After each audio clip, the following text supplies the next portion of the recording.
Alors, je vous propose de commencer directement par créer une solution Xamarin Forms et voir ce qu'elle contient pour comprendre un peu comment ça fonctionne. Donc, on va cliquer sur le menu Fichier, nous allons faire Nouveau et nous allons cliquer sur Solution. La fenêtre de création de projet s'ouvre. À gauche, on voit qu'on a une partie multiplateforme. Dedans, on a une catégorie App. Et là, on voit Xamarin Forms, Forms App. C'est vraiment ce qui va nous intéresser dans cette formation. Ça nous permet de créer une solution qui contient 3 projets. Un projet iOS, un projet Android et un projet de code commun dans lequel on va écrire toutes les portions de code vraiment qui peuvent fonctionner sur les deux plateformes et l'interface graphique. Tout l'intérêt de Xamarin Forms. On va cliquer directement sur Next. Alors là, on nous demande le nom de l'application.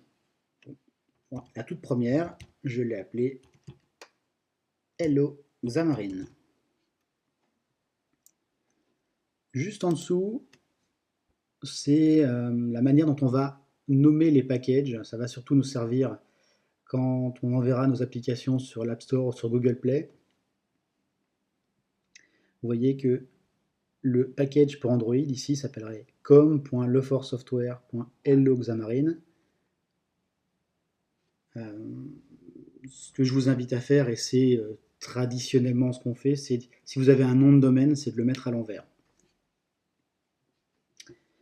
Juste en dessous, on vous demande les plateformes que vous souhaitez cibler.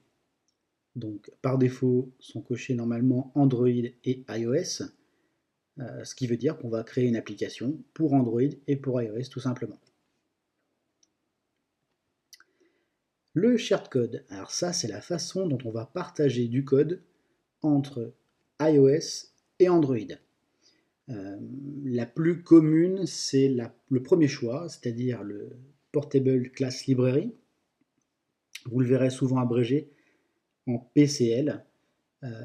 C'est une méthode qui permet de garder un code propre, organisé et qui permet surtout de partager le code que vous allez écrire. Ça ne permet pas d'accéder par contre directement aux fonctions propres aux plateformes. C'est-à-dire que ne pensez pas, à partir d'un projet PCL, piloter l'appareil photo de votre téléphone. Pour ça, il vous faudra écrire du code spécifique sous iOS, du code spécifique sous Android, et après, ce code, vous l'appellerez à partir de votre projet PCL. Cependant, je vous dis, c'est vraiment le type de projet le plus commun. Juste en dessous, vous allez trouver Shared Library. Alors ça, c'est la deuxième possibilité. Alors, parfois, c'est très pratique, notamment lorsqu'on veut faire de l'OpenGL, de la 3D. Il y a des cas où c'est vraiment très très utile. Ça permet d'accéder aux fonctions propres à la plateforme à partir du code commun. Par contre, ça rend le code beaucoup moins digeste puisqu'il faut placer des tests au fur et à mesure dans votre code. Pour me faire comprendre, ça va vous donner des structures du type si je suis sous iOS, alors je fais quelque chose. Si je suis sous Android, alors je fais autre chose.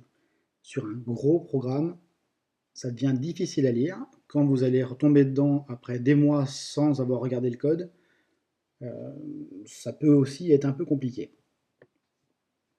Donc nous, on va s'intéresser au premier choix. C'est avec ça que j'ai fait les exemples que vous allez voir prochainement. Enfin, sur cette page, vous avez le choix pour définir l'interface graphique. Là, on vous propose d'utiliser XAML. Alors XAML, on vous propose donc de créer votre interface graphique sous forme de fichier XML. C'est extrêmement pratique. Ça rend la lecture de l'interface graphique très intuitive. Pour ceux qui ont déjà fait du web, ça ressemble tout simplement à une page HTML. Donc une page HTML, vous allez placer un conteneur, par exemple un div, Dans ce conteneur, vous allez placer un bouton, une image. Voilà, c'est à peu près la même chose. Vous allez placer des conteneurs qui vont définir des emplacements graphiques sur votre page.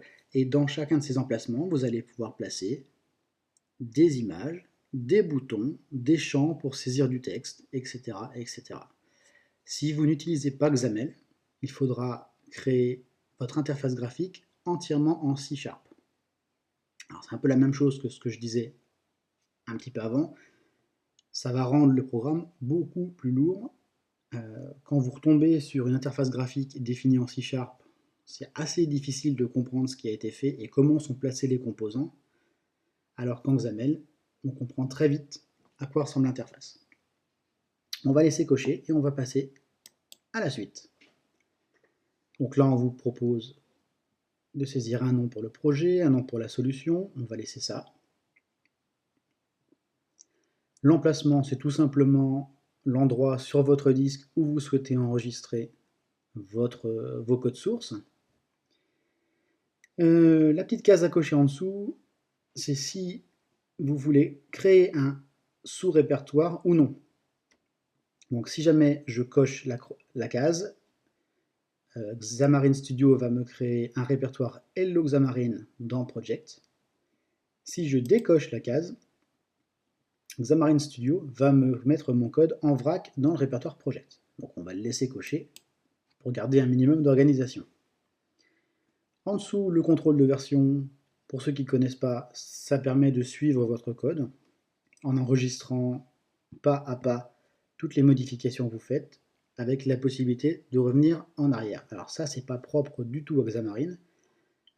C'est un truc qui est très commun en développement, je pense que vous connaissez même. Là, on ne va pas s'y intéresser parce qu'on n'aura pas besoin de suivre l'avancement de nos sources. Et puis en dessous, le Xamarin Test Cloud, là, on ne va pas s'en occuper non plus pour l'instant. Donc on va cliquer sur Créer.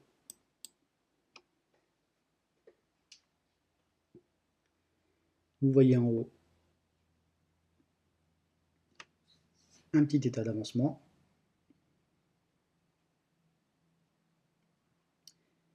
Il rajoute tout seul des packages.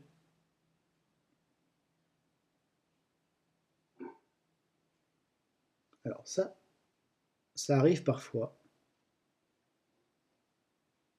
Je ne sais pas si ça vient de ma connexion internet, mais vous avez juste normalement à actualiser tout ça dans les formes. C'est restore. Voilà. Si ça arrive, vous faites restore NuGet packages. Et voilà, là c'est réglé, vous n'avez plus de problème. Donc là, ce qu'on peut faire tout simplement, peut-être, c'est cliquer sur Play en haut.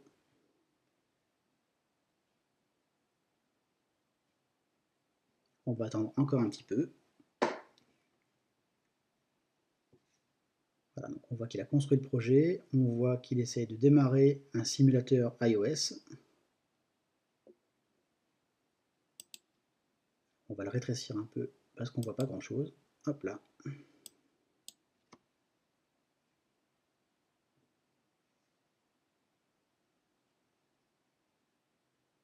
Le simulateur est toujours un petit peu long à démarrer.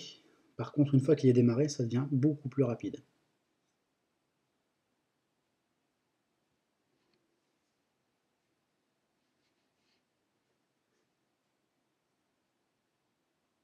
Voilà. Le temps derrière, ils se mettent en contact avec Xamarin Studio. Et vous devriez voir normalement dans quelques instants un message apparaître au centre de l'image.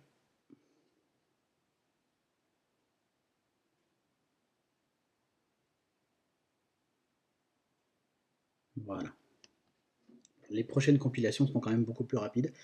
Vous venez de créer votre première solution Xamarin Forms, on vient de la compiler, et vous voyez que vous avez un message sur votre simulateur iOS. On pourrait lancer éventuellement l'émulateur Android, on aurait exactement la même chose.